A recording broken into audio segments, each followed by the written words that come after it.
चलिए अब बात करते हैं मौर्यन अंपायर की। ठीक है, अब मौर्यन अंपायर क्या है?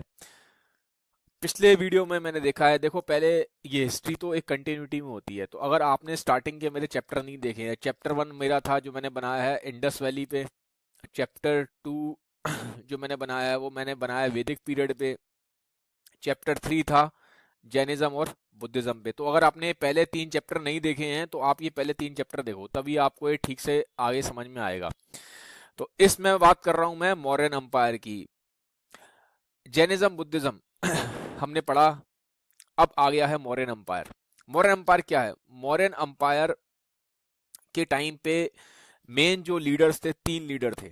अगर हम बात करें मौर्यन अंपायर के, 3 लीडर मेन थे। पहले थे चंद्रगुप्त मौर्य, स्टार्टिंग इनसे हुई है। उसके बाद आए बिंदुसारा, फिर उसके बाद आए अशोका। तो ये 3 मेन है। मौर्यन अंपायर की बात करोगे तो ये 3 नाम आपको याद रखने हैं। सबसे पहला जो राजा था इसमें वो था चंद्रगुप्त मौर्य। चंद्रगुप्त मौर्य के बाद कौन आया? चंद्रगुप्त मौर्य का लड़का, ये चंद्रगुप्त मौर्य के लड़के हैं, बिंदुसारा। फिर आए बिंदुसारा के लड़के अशोका। तो ये 3 है इनके मेन रूलर। तो इन्हीं तीनों के बारे में हम ठीक से पढ़ेंगे। सबसे पहली चीज ये आती है कि ये जो मौर्यन अंपायर है इसके बारे में हमें मालूम कैसे पड़ा? कैसे मालूम पड़ा कि मौर्यन अंपायर था नहीं था? कैसे मालूम पड़ता है? ये हमें मालूम पड़ा है लिटरेरी सोर्सेस से। ठीक है, कुछ किताबें हैं ऐसी जिन किताबों से हमें मालूम पड़ा कि हाँ जी ऐसा कुछ हुआ था, चंद्रगुप्त मौर्य था, बिंदुसारा था, अशोका था, ये लोग थे। इनका प्रूफ कहाँ से मिला? मैं इनका प्रूफ हमें मिला ये कुछ किताबों से, लिटरेरी सोर्सेस। तो इन किताबों में पहला अकाउंट क्या है? पहली किताब है इंदिका। ये किताब किसने लिखी थी? ये किताब लिखी थी मेगास्थनीस ने। ठीक है, मेगास्थनीस। अब ये मेगास्थनीस कौन था? देखो ये इंडिया है, ये इंडिया है मान लो। अब इंडिया से अगर आप इधर की साइड जाओगे, ठीक है, अगर इंडिया से वेस्ट की साइड जाएंगे तो ये आता है यूरोप। यहाँ पे क्या आता है? यूरोप। वर्ल्ड मैप देखोगे तो ये इंडिया है, इधर की तरफ जाओगे तो यूरोप आएगा। यूरोप में यहाँ पे एक जगह है, एक कंट्री है, इसका नाम है ग्रीस। तो ग्रीस से एक कौन आया था? हिस्टोरियन, एक हिस्ट्री का एक एक्सपर्ट आया था ग्रीस से इंडिया में उस टाइम पे। उसका नाम था मेगास्थनीस। तो उसने किताब लिखी है, ग्रीस के एक हिस्टोरियन ने, जो हिस्ट्री का टीचर होता है, समझ लो हिस्ट्री का एक्सपर्ट होता है। तो ग्रीस से एक हिस्टोरियन आया था मेगास्थनीस, इंडिया में, यहाँ पे रहता था। तो उसने किताब लिखी थी इंडिका। उस किताब में इसने लिखा है कि ऐसा कोई मौर्यन अंपायर इंडिया में था। ठीक है, तो पहला तो हमें हमारा एविडेंस क्या है? ये किताब इंडिका जो मेगास्थनीस ने लिखी थी, जो ग्रीस से इंडिया आया था। दूसरा हमारा सोर्स क्या है? कौटिल्य अर्थशास्त्र। ठीक है, ये किताब है, ये किताब का नाम है अर्थशास्त्र। कौटिल्य एक आदमी का नाम था, इसको चाणक्य भी बोलते हैं। ठीक है, कौटिल्य का दूसरा नाम चाणक्य भी है। तो ये चाणक्य ने एक किताब लिखी थी अर्थशास्त्र। अर्थशास्त्र में उसने लिखा था कि पॉलिटिक्स कैसे होनी चाहिए, राजा कैसे रूल करेगा, और जो राजा के नीचे लोग हैं उनको कैसे रखना है, उनसे लोगों से कैसे डील करना है, प्रजा से कैसे डील करना है, मिनिस्टर्स कैसे होंगे, कंट्री कैसे चलता है। ये सारी चीजें लिखी थी इस किताब में, अर्थशास्त्र में। लिखी किसने थी? चाणक्य ने। तो इससे हमें मालूम पड़ता है मौर्यन एम्पायर के बारे में। तो हमें मालूम कहाँ से पड़ रहा है? किताबों से मालूम पड़ रहा है। पहली किताब इंडिका है, दूसरी किताब कौन सी है? अर्थशास्त्र। फिर एक किताब और है, उस किताब का नाम है मुद्र रक्ष, मुद्र रक्षसा। ठीक है, ये किताब लिखी थी विशाखा दत्ता ने। ये किताब लिखी थी विशाखा दत्ता ने। तो ये तीसरी किताब है मुद्र रक्ष। ठीक है, तो 3 किताबें हैं जिनसे हमें मालूम पड़ता है कि मौर्यन अंपायर था। ये 3 मेन किताबें हैं। फिर कुछ जैनी और बुद्धिस्ट टेक्स्ट भी हैं, मतलब जैनियों ने और जो बुद्धिस्ट थे उस टाइम पे, उनकी कुछ किताबें हैं। उनकी किताबों में भी लिखा हुआ है कि हाँ भैया ऐसा मौर्यन एम्पायर कुछ था। ठीक है, फिर उसके बाद कुछ पुराण भी ऐसे हैं, जैसे हमने पढ़ा था ना पहले, उसमें वैदिक पीरियड में पुराण लिखे गए थे। तो कुछ पुराण भी ऐसे हैं जिसमें लिखा हुआ है कि भैया ऐसा कोई मौर्यन एम्पायर था। फिर हमें कैसे मालूम पड़ता है? कुछ आर्ट, कुछ बहुत आर्ट की पीसेज हैं, कुछ पेंटिंग्स हैं, कुछ स्टैच्यूज हैं, कुछ मूर्तियां हैं। ठीक है, फिर कुछ इंस्क्रिप्शंस हैं। इंस्क्रिप्शंस क्या होता है? इंस्क्रिप्शन होता है जैसे कि बड़े बड़े पहाड़ है, मान लो पहाड़ है, पहाड़ पे लिखा होता है, पहाड़ों पे जब आप चलाओगे, चाकू चलाओगे या पहाड़ पे कुछ लिखोगे, पहाड़ पे खोद खोद के लिखोगे, इसको बोलते हैं इंस्क्रिप्शन। या गुफाएं जो होती हैं, गुफाओं में जो लिखा होता है, अगर आप किसी हिस्टोरिकल प्लेस पे जाओगे देखोगे कहीं गुफाओं में खोद खोद के लिखा होता है, उस पे कुछ इमेजेस बनी होती हैं, उनको बोलते हैं इंस्क्रिप्शन। तो कुछ इंस्क्रिप्शन से हमें मालूम पड़ा कि भैया कोई मौर्यन एम्पायर जैसी कोई चीज थी। अब हम पढ़ेंगे इनके सबसे पहले लीडर के बारे में, चंद्रगुप्त मौर्य। पहले तो एक चीज बताऊं, जो मौर्यन एम्पायर था ना बहुत ज्यादा स्ट्रांग था, ये बात ध्यान रखो। मौर्यन एम्पायर इंडिया का अभी तक का अगर आप देखोगे सबसे स्ट्रांगेस्ट एम्पायर है। किस चीज में स्ट्रांगेस्ट है? सबसे ज्यादा जो एरिया पे रूल किया है वो मौर्याज ने किया है, सबसे ज्यादा रूल किया था उन्होंने। अगर इंडिया का आप ये मान लो मैप है, आज की डेट में जो आप इंडिया का मैप देखते हो कुछ इस तरीके से है, लेकिन जब मौर्य का टाइम, ये कब का टाइम है? मौर्यन टाइम, ये 300 बीसी का टाइम है। जीसस क्राइस्ट के बर्थ से, जीसस क्राइस्ट के बर्थ से 300 साल पहले, इसको बोलते हैं बीसी। तो ये बहुत पुरानी बात है, अगर आज से देखोगे तो 2300 ईयर्स अगो पुरानी बात है ये। 2300 साल पुरानी बात है, 2300 साल पुरानी अभी से अगर हम काउंट करें। ठीक है, जैसे अगर हम 2020 में, अभी हम जिंदा हैं, 2020 में हम लोग जी रहे हैं, तो 2020 से 2300 साल पुरानी बात है, काफी पुरानी बात है, तो हो जाएगा 300 बीसी। ठीक है, तो चंद्रगुप्त मौर्य, आज इंडिया का मैप ऐसे है, लेकिन उस टाइम पे इंडिया का मैप ऐसा नहीं था। उस टाइम इंडिया के मैप में पाकिस्तान भी था, और उस टाइम इंडिया के मैप में अफगानिस्तान भी था। ठीक है, तो ये पूरा था इंडिया का मैप, यहां से स्टार्ट होता था इंडिया का मैप, ये पूरा इंडिया के अंदर था। तो इस पूरे एरिया पे अफगानिस्तान, पाकिस्तान, ये पूरा एरिया, इस सारा का सारा मौर्यन एम्पायर था। सारा का सारा क्या था? मौर्यन एम्पायर। कुछ थोड़ा सा ये वाला पोर्शन हटा दूंगा, ये वाला पोर्शन मौर्यन एम्पायर में नहीं था, नहीं तो पूरा का पूरा देख लो, ये यहाँ से लेके अफगानिस्तान तक इतना बड़ा एरिया क्या था? पूरा मौर्यन एम्पायर था। तो उस टाइम पे एक चीज बताता हूँ, ये जो टाइम पीरियड था, इस टाइम पीरियड में यहाँ पे अगर आप अफगानिस्तान से और ऊपर जाओगे तो यहाँ यूरोप आता है पूरा। ठीक है, तो यहाँ यूरोप में एक जगह थी, मैंने बोला ग्रीस। ग्रीस से कौन आया था? ग्रीस से एक आया था एलेक्जेंडर, इसका नाम सुना होगा आपने, एलेक्जेंडर। एलेक्जेंडर द ग्रेट बोलते हैं। ये एक बहुत बड़ा वॉरियर था। कौन था? एक बहुत बड़ा वॉरियर था, लड़ने वाला था। ठीक है, एक किंग था ग्रीस का। तो ये एलेक्जेंडर द ग्रेट आया था, इसको बहुत ताकतवर मानते थे। लेकिन जब ये इंडिया आया था तो उस टाइम पे कुछ टाइम तक चंद्रगुप्त मौर्य ने अलेक्जेंडर द ग्रेट की आर्मी में काम किया, इनसे सीखा कि कैसे लड़ाई करते हैं, कैसे लड़ाई होती है। ठीक है, फिर बाद में अलेक्जेंडर द ग्रेट वापस चला गया था, अलेक्जेंडर अपने यहाँ से इंडिया से वापस लौट गया था अपने घर की तरफ। लेकिन कुछ जो ग्रीस अलेक्जेंडर द ग्रेट के आर्मी के कुछ लोग थे वो यहीं रह गए थे। ठीक है, उनमें से कौन था? एक इंसान था, उसका नाम था जनरल, अलेक्जेंडर का जनरल था, उसी की सेना में एक जनरल था, एक आदमी था जिसका नाम था जनरल सेलिकुस। तो जनरल सेलिकुलस यहाँ रह गया था, और फिर इसने अपनी खुद की एक आर्मी बना ली थी। अलेक्जेंडर तो वापस चला गया, लेकिन अलेक्जेंडर द ग्रेट की आर्मी का एक जनरल था सेलिकुस, वो यहीं रह गया था। ठीक है, और उसने अपनी खुद की आर्मी बना ली थी। फिर बाद में इस जनरल सेल्यूकस की लड़ाई हुई थी चंद्रगुप्त मौर्य से। चंद्रगुप्त मौर्य जनरल सेल्यूकस से लड़ा, और जनरल सेल्यूकस को चंद्रगुप्त मौर्य ने हरा दिया। और जनरल सेल्यूकस की जो लड़की थी उससे चंद्रगुप्त मौर्य की क्या हो गई? शादी हो गई। ठीक है, तो चंद्रगुप्त मौर्य ने एक तरीके से इन जनरल सेल्यूकस को हरा दिया था, जो कि कौन थे? एक ग्रीक थे। ग्रीक कौन होता है? ग्रीक वो होता है जो ग्रीस से आया है। जो ग्रीस के रहने वाले लोग होते हैं उन्हें हम बोलते हैं ग्रीक, क्योंकि general Seleucus Alexander the great का की आर्मी का ही आदमी था। तो वो अलेक्जेंडर द ग्रेट कहाँ से आया था? ग्रीस से। जनरल सेल्यूकस कहाँ से आया था? ग्रीस से। तो इन सबको हम ग्रीक बोलते हैं। अलेक्जेंडर द ग्रेट भी ग्रीक था, जनरल सेल्यूकस भी ग्रीक था। ग्रीक मतलब जो ग्रीस का रहने वाला है। फिर चंद्रगुप्त मौर्य ने इसको हरा दिया और इसकी लड़की से शादी कर ली। तो देखते हैं मौर्यन एम्पायर जो था बहुत ज्यादा स्ट्रांग था। एक चीज और बताऊं, चंद्रगुप्त मौर्य के टाइम पे इनके ही एक बहुत बड़े सलाहकार थे, एडवाइजर थे, इनके गुरु भी कह सकते हो आप एक तरीके से। उनका नाम था चाणक्य। चाणक्य बहुत ही ज्यादा इंटेलिजेंट थे। मतलब बोला जाता है कि इंडिया में इनसे ज्यादा इंटेलिजेंट अभी तक कोई भी पॉलिटिकल नॉलेज में नहीं हुआ। पॉलिटिकल नॉलेज में अगर हम बोलते हैं तो सबसे इंटेलिजेंट आदमी इंडिया में अभी तक चाणक्य थे। तो चाणक्य की हेल्प से चंद्रगुप्त मौर्य ने इतना बड़ा अंपायर बनाया। ये जो आप अंपायर देख रहे हो ना पूरा, ये चंद्रगुप्त मौर्य ने अगर बनाया था तो चाणक्य की हेल्प से बनाया था। मौर्यन अंपायर से पहले यहाँ पे एक बहुत बड़ी डायनेस्टी थी इस पूरे एरिया में, जिसको हम बोलते हैं नंदा डायनेस्टी। क्या थी? नंदा डायनेस्टी। तो नंदा डायनेस्टी को हराने में चंद्रगुप्त मौर्य को हेल्प लेनी पड़ी थी चाणक्य की। तो चाणक्य ने चंद्रगुप्त मौर्य को सिखाया था कि अगर तुम्हें नंदा डायनेस्टी को हराना है और तुम्हें अगर अपना रूल यहाँ पे बनाना है तो तुम्हें कैसे लड़ना चाहिए। तो ट्रिक्स, स्ट्रेटेजीज कौन बताता था? चाणक्य बताते थे। ठीक है, चाणक्य नहीं होते तो चंद्रगुप्त मौर्य का इतना बड़ा अंपायर नहीं बन पाता। तो ये आपको ध्यान रखने की जरूरत है।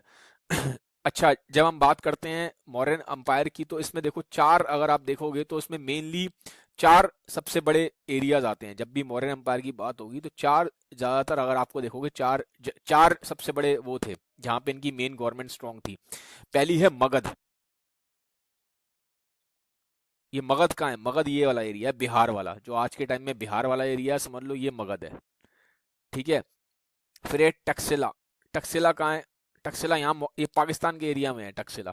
ठीक है, टक्सिला पाकिस्तान के एरिया में है। फिर उज्जैन, उज्जैन एमपी के एरिया में है। मध्य प्रदेश जो है ना, ये इधर इधर की साइड पड़ेगा आपका कहीं। ठीक है, एमपी के एरिया में है। तो ये, और एक है स्वर्णनगरी, स्वर्णागिरी। ठीक है, तो ये चार जगह हैं। अगर आपको नाम याद रखने हैं, लोकेशन कोई नहीं पूछने वाला आपसे, बस वैसे बताने के लिए बता दिया। मगध बिहार में है, टक्सिला पाकिस्तान में, उज्जैन उज्जैन एमपी में, और एक है स्वर्णगिरी। तो ये चार एरिया इनके टाइम पे, मौर्यन एम्पायर के टाइम पे चार जगह ऐसी थी जो काफी इनका इंपॉर्टेंस था। ठीक है, ये काफी ज्यादा इंपॉर्टेंट थी। फिर इनके अपने मिनिस्टर्स भी थे, इन्होंने मिनिस्टर्स भी बना रखे थे। इनकी एक गवर्नमेंट भी थी। ठीक है, इनकी एक गवर्नमेंट प्रॉपर एक इन्होंने गवर्नमेंट बना रखी थी। तो ये है। उसके बाद इनका एक रेवेन्यू सिस्टम भी था। रेवेन्यू सिस्टम क्या था? टैक्स लेते थे। जैसे कि आज के जमाने में टैक्स लिया जाता है। अगर आप अपने पेरेंट्स से पूछेंगे तो टैक्स भरते हैं हम। तो जब हम टैक्स भरते हैं तो गवर्नमेंट क्या करती है? हमारे लिए काम करती है। गवर्नमेंट हमारे लिए सड़कें बनाती है, पुल बनाती है, ब्रिजेस बनाती है, साफ सफाई रखती है। तो ये सब गवर्नमेंट का काम है। तो गवर्नमेंट के पास पैसे कहाँ से आते हैं? जब आप टैक्स भरते हो। तो ऐसे ही इस टाइम पे भी रेवेन्यू सिस्टम क्या था? ये टैक्स लेते थे अपनी प्रजा से, जो उनके नीचे लोग थे उनसे। ठीक है। फिर मिलिट्री की बात करें तो मिलिट्री इनकी बहुत बड़ी थी, बहुत बड़ी मिलिट्री थी। कितने कितने लोग थे इनकी मिलिट्री की? एक बात करूं तो 6 लाख तो इन्फेंट्री थी। इन्फेंट्री क्या होती है? इन्फेंट्री वो होती है, जब आपने अगर कभी मूवी देखी है वॉर की, कोई वॉर की मूवी देखोगे तो आपको सैनिक दिखाई देंगे जो पैदल चलते हैं, हाथ में भाले लेके और लड़ने की चीजें लेके चलते हैं ना।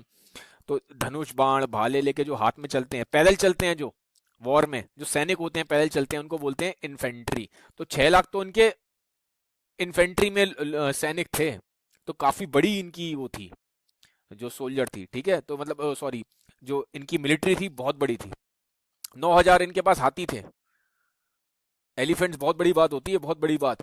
एलिफेंट्स, ये एलिफेंट्स ही इनके 9,000 हाथी बहुत बड़ी बात होती है। तो जो अलेक्जेंडर द ग्रेट आया था ना ग्रीस से, तो वो हाथी देख के घबरा गया था, उसने हाथी नहीं देखे थे। तो 9,000 तो इनके पास हाथी थे। तो ये थोड़ा सा ध्यान रखने की चीज है कि इस टाइम इनका मिलिट्री जो वो था वो बहुत स्ट्रांग था। फिर अगर आप देखोगे तो ओवरऑल इन्होंने क्या करा था? इन्होंने कमेटी बना रखी थी। ठीक है, कमेटी बना रखी थी, और अपने सिटी में जो शहर थे इनके, सिटी को रूल कैसे करते थे? 6 कमेटी बना रखी थी। ठीक है, मतलब समझ लो 6 ग्रुप्स बना रखे थे। तो हर एक कमेटी का अपना अपना काम था। जैसे एक एक कमेटी का काम था आर्ट्स वाला काम देखना, एक कमेटी का काम था कि कोई फॉरेनर्स आते हैं उनको ध्यान से रखना, एक कमेटी का काम था कि कितने बच्चे पैदा हो रहे हैं, कितने लोग मर रहे हैं, इसका ध्यान रखना, एक कमेटी का काम था कि जो इम्पोर्ट एक्सपोर्ट होता है, सामान आता है, सामान बाहर जाता है, उसका ध्यान रखना, एक कमेटी का काम था टैक्स का ध्यान रखना। तो इस तरीके से उन्होंने 6 कमेटियां बना रखी थी। ये कमेटी अलग अलग काम करती थी। ठीक है, तो इस तरीके से ये हमने देखा चंद्रगुप्त मौर्य बहुत एफिशिएंटली अपने उस एरिया को ढंग से रूल करते थे। तो ये तो हो गया इनका ये। तो अब चंद्रगुप्त मौर्य के बाद आए थे यहाँ पे हमारे बिंदुसारा। तो ये देखो, अगर हम देखते हैं यहाँ पे चंद्रगुप्त मौर्य का, इसके बाद आए, इन्होंने 25 साल तक राज किया, 25 ईयर्स तक इनका रूल रहा। इसके बाद आए इनके लड़के बिंदुसारा। बिंदुसारा ने भी कितने साल राज किया? लगभग 25 ईयर्स। तो इनका भी जो राज्य था बिंदुसारा का, ये भी अच्छा रहा है। ये थे अराउंड 300 बीसी के आसपास। इनका जो टाइम पीरियड था वो अराउंड था 293 से लेके 273 बीसी के आसपास। ठीक है, तो इस तरीके से लगभग लगभग इनका अगर हम देखते हैं तो टाइम पीरियड रहा है। अब इसके बाद इसके बाद आए इनके लड़के, बिंदुसारा के बाद आए अशोका। और अगर आप नाम याद, अगर आप मैं नाम की बात करूं तो सबसे ज्यादा जो नाम है वो अशोका का है। बिंदुसारा के लगे थे अशोका, इनका बहुत ज्यादा नाम है अशोका का। अब हुआ क्या देखो, मौर्यंस जो थे वो एक वॉरियर्स थे, इन्होंने काफी एक्सपेंड किया, काफी जगह इन्होंने रूल किया। अब एक जगह थी इंडिया में, कलिंगा। अब हम बात कर रहे हैं यहाँ पे अशोका की, ठीक है, इनकी बात कर रहे हैं। तो कलिंगा जगह थी, कलिंगा जगह है उड़ीसा में, ठीक है। तो कलिंगा जो था ना, वो अपने आप को सरेंडर नहीं कर रहा था। कलिंगा कह रहा था कि हम मौर्यन अंपायर के अंदर आएंगे नहीं। तो अशोका ने बोला कि ऐसा कैसे हो सकता है, हम इतना बड़ा अंपायर है, हमें कैसे मना कर सकते हैं। तो अशोका की उस टाइम क्या हुआ, ईगो हर्ट हो गई। अशोका ने कहा कि मैं कलिंगा को अपने अंडर लेके रहूंगा, मैं कलिंगा के लोगों को हरा के रहूंगा और इनको भी मैं मौर्यन अंपायर के अंडर लेके आऊंगा। फिर फाइट हुई कलिंगा में, क्या हुआ, एक बहुत जबरदस्त वॉर हुआ। तो वो जो वॉर था वो देखने लायक था, बहुत जबरदस्त तरीके से कलिंगा के लोगों ने भी फाइट किया। लेकिन मौर्यन एम्पायर बहुत बड़ा था, अशोका बहुत ज्यादा पावरफुल थे। तो एंड में क्या हुआ, कलिंगा के लोग, क्या हुआ, कलिंगा के लोग हार गए, इन द एंड उनकी डिफीट हो गई। लेकिन यहाँ पे एक टर्न आया, जब अशोका ने देखा कि कलिंगा के वॉर में इतने लोग मर गए हैं, इतना खून खराबा हुआ है, लाखों लोग मारे गए। तो अशोका का जो दिल था वो क्या हुआ, उस टाइम उनका दिल कन्वर्ट हो गया, उनका जो दिल था वो ना पिघल गया। उन्होंने कहा कि मैं अब आज के बाद मैं वॉर नहीं करूंगा, मैं इतना ब्लड शेड नहीं करूंगा, ठीक है। तो यहाँ पे हम देखेंगे कि अशोका का जो एक तरीके से हृदय परिवर्तन हो गया, जो उनका हार्ट है वो चेंज हो गया।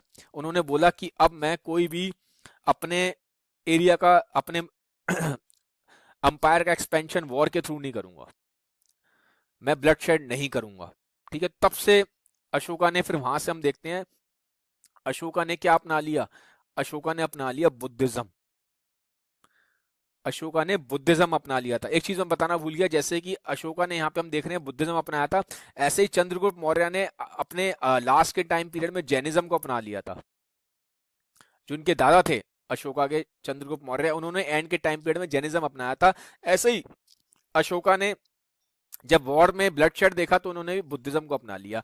अब अशोका का बहुत बड़ा रोल है, अशोका ने बुद्धिज्म को बहुत फैलाया। अगर हम आज मैं आपसे बोलूं कि जो बुद्धिज्म का इतना ज्यादा नाम है, इतना फैलाव हुआ है पूरे चाइना में, पूरे जापान में, पूरे पूरे के पूरे एशिया में, ठीक है, श्रीलंका में, हर जगह, जो इंडिया में और इंडिया के बाहर हर जगह जो बुद्धिज्म का इतना एक्सपेंशन हुआ है ना, वो अशोका की देन है। बहुत हद तक इसमें अशोका का बहुत बड़ा हाथ है। अब क्या कहते थे, इनकी स्ट्रेटेजीज क्या थी अशोका की, अशोका कहते थे कि हमें क्या करना चाहिए, हमें करनी चाहिए रिस्पेक्ट। किसकी रिस्पेक्ट करनी चाहिए, एल्डर्स की रिस्पेक्ट करनी चाहिए। तो पहला इनका ये था। दूसरा इनका क्या था, यंगस्टर्स का प्रॉपर ट्रीटमेंट होना चाहिए, मतलब ढंग से आप तमीज से आप रहिए, ठीक है सब। और जो यंगस्टर्स हैं उनको, उनका भी बहुत ध्यान रखना चाहिए, रिस्पेक्ट करनी चाहिए हमें एल्डर्स की, लेकिन जो यंगस्टर्स हैं उनके साथ भी हमें पोलाइट रहना चाहिए। फिर इन्होंने अहिंसा की बात करी काफी, नॉन वायलेंस, क्योंकि बुद्धिज्म को फॉलो करते थे। तो अब इन्होंने नॉन वायलेंस की बारे बात करना शुरू करा, क्योंकि अब ये चेंज हो गए थे कलिंगा के वॉर के बाद, इनके अंदर बहुत चेंज आ गया। इन्होंने बोला अब से नॉन वायलेंस होगा। फिर ये टॉलरेंस की बात भी करते थे, टॉलरेंस मतलब कि सारे रिलीजन जो है वो एक है, और हमें हर एक रिलीजन को रिस्पेक्ट देनी चाहिए, हर एक रिलीजन के व्यूज को टॉलरेट करना चाहिए, दूसरे इंसान के व्यूज को भी हमें टॉलरेट करना चाहिए। तो ये एक अच्छा टाइम पीरियड था, ठीक है। सारे रिलीजन इनके अंदर बहुत खुशी से और भाईचारे से रह रहे थे। फिर इन्होंने ट्रुथ के बारे में बात की, इसने बोला कि इंसान के अंदर ट्रुथ होना चाहिए, इंसान झूठ ना बोले, मक्कारी ना करे, ठीक है, दूसरे का नुकसान ना करे, ये सब काम करे। चैरिटी में बहुत बिलीव करते थे, ठीक है, गरीबों की सेवा करना, लोगों की सेवा करना। और इन्होंने बोला कि आदमी की जो लाइफ है वो प्योर होनी चाहिए, ठीक है, झूठी लाइफ ना जिए आदमी, एक प्योर सिंपल और अच्छी लाइफ जिए। तो ये इनका मैसेज था। तो बुद्धिज्म को हमने देखा इन्होंने काफी ज्यादा फहराया। और इनके टाइम पे जो इनकी प्रजा थी, अशोका के टाइम पे जो इनकी प्रजा थी, जो इनके नीचे जितने भी लोग थे, जो इनकी पूरी की पूरी जो जो इनके अंपायर के अंडर में जो लोग थे, वो बहुत खुश थे, वो ऑल ओवर अशोका के जो रूल से बहुत ज़्यादा हैप्पी थे। तो अगर हम बोलेंगे तो जो अशोका का जो टाइम पीरियड है वो एक आइडियल टाइम पीरियड है, ठीक है, एक अच्छा टाइम पीरियड था, बहुत आइडियल टाइम पीरियड था। तो गाइज इसी के साथ हमारा यहाँ पे मौर्यन अंपायर खत्म होता है। अगले वीडियो में मैं संगम एज को आपके सामने लेके आऊंगा। गाइज एक रिक्वेस्ट है जाते जाते, अगर ये वीडियो पसंद आया तो काइंडली इस वीडियो को सबके साथ शेयर करें। चलिए, have a nice day, bye bye, take care.